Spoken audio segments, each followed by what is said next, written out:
Hospital arrest para kay Janet Lim Napoles. Diyan po ang hiling ng kampo ng sinasabing pork barrel scam mastermind sa Makati Regional Trial Court.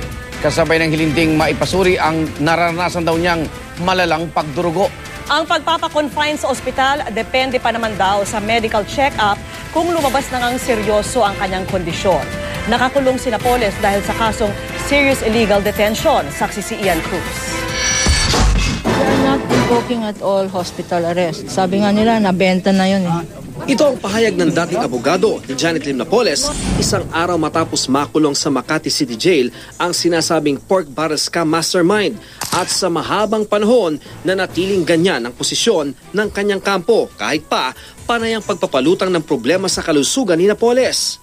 Tulad ng diabetes, pato sa ureter, hirap sa paghinga, pagkahilo at pagtaas ng blood pressure, pati anxiety attack dahil sa claustrophobia.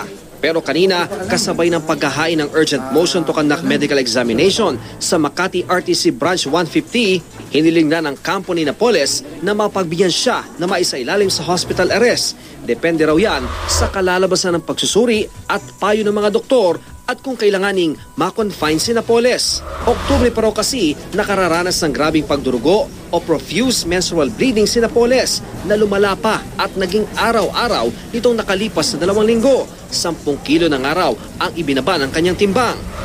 It's a sign that I think she has a tumor or there are cancer cells within her ovaries. If the condition is serious and the condition needs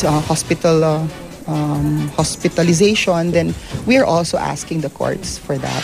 Kaugnay niyan, pinaharap sa pagdinig ng motion sa Lunes ang OB-gynecologist ni Napoles, ang doktor ng PNP Special Action Force at ang doktor ng Southern Luzon Hospital and Medical Center na nagsabing posibleng may ovarian cyst si Napoles matapos siyang masuri. Hindi pa nababasa ng prosecution ang urgent motion na kanila raw bubusisiin. Siyempre, titignan namin kung ano yung merits, no?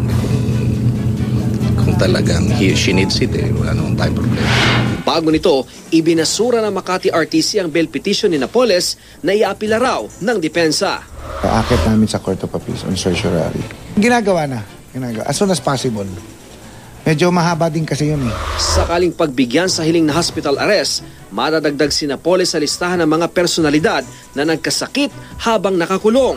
Tulad ni dating AFP Comptroller at retired Military General Carlos Garcia na inakusahan ng paglustay ng mahigit 300 milyong piso habang nasa serbisyo.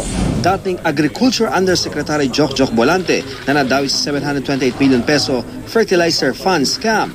At ang nasa ospital pa rin si dating Pangulo at ngayon Pampanga Representative Gloria Arroyo na may problema sa kanyang cervical spine. Ako si Ian Cruz, ang inyong saksi.